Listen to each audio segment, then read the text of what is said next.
So I got this Dodge Ram here, and there's a lot of brake fluid leaking here.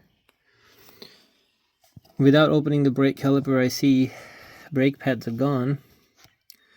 Friction plate is the only thing working on stopping this truck. Hello everybody, I got 2018 Dodge Ram 2500.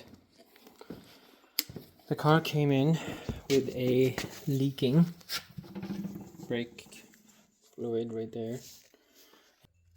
Part of the brake pad that was left behind slid onto the rotor.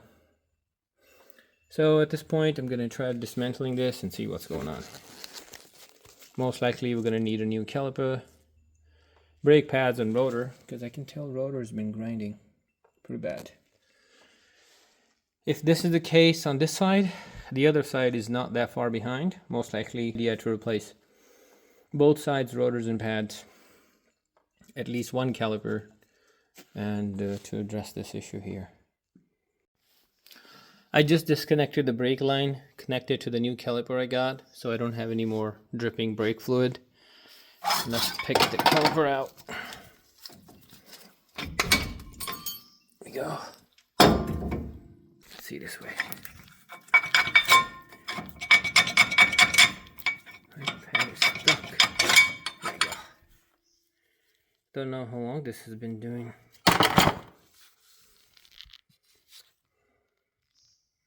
Rotor surface is pretty bad.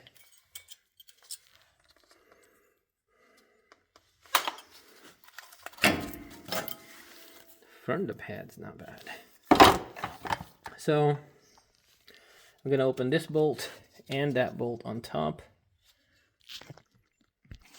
The gun didn't open it, so I need a braking bar like this and open it up.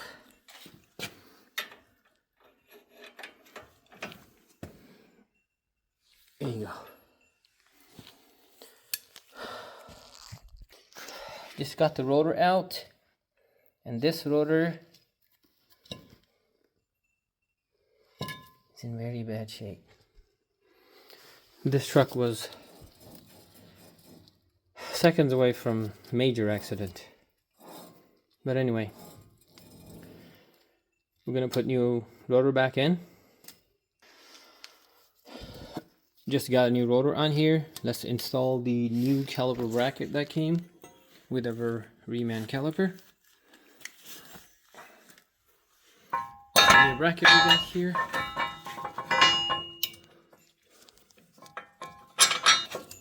Perfect. Put the bottom one in.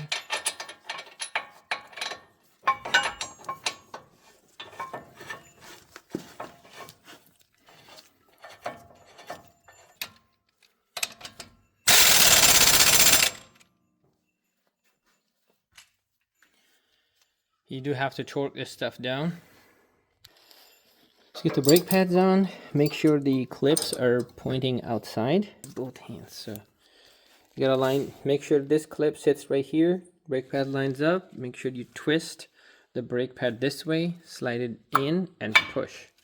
That's how you install the front one. Since we already got the new caliper on, I'm just gonna slide the caliper back onto the pin like that. Slide it back on. The bottom pin is missing because I have to take it off. Put the bottom pin back on. There you go. So there's a little cut onto the pin. You have to make sure it's pointing in the right direction. Then you'll be able to, this cut has to be flat onto that. Then you'll be able to install the caliper back on. So here we go. Got new caliper on, rotor on, the pads on.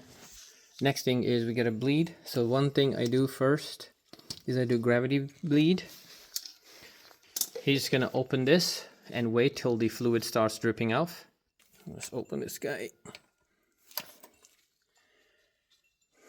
And let's wait. It's gonna take a few seconds. It will fill slowly behind the pistons, take over all the space, and the air will come out, and then fluid will start coming out.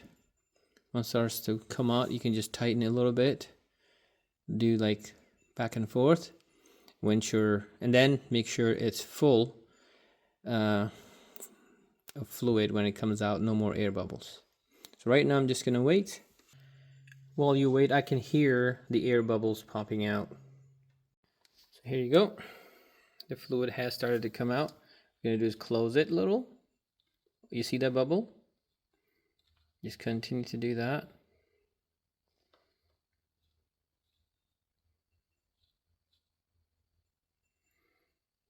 It takes a little time to get the air out completely.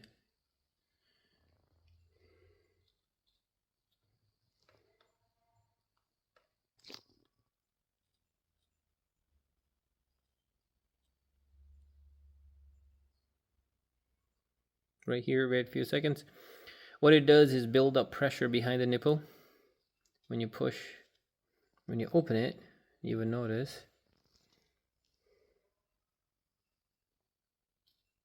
there. So I'm going to continue to do that.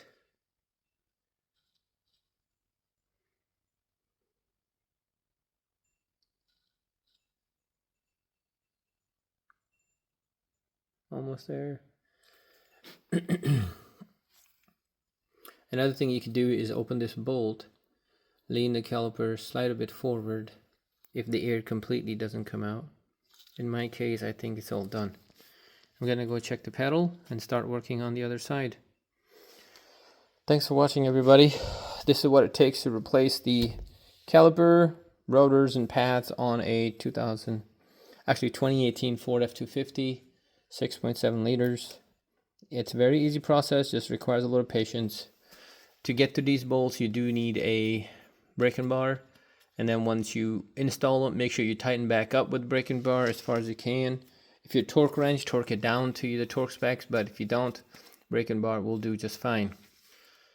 And yeah, and if you finish this and there's still air in the system, in this truck most likely there is, because the truck was driven without brake fluid.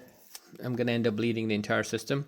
Normally, if you're just replacing the caliper, you should be able to do that. You don't have to bleed the entire system. You should be able to just do this and get your system working back online.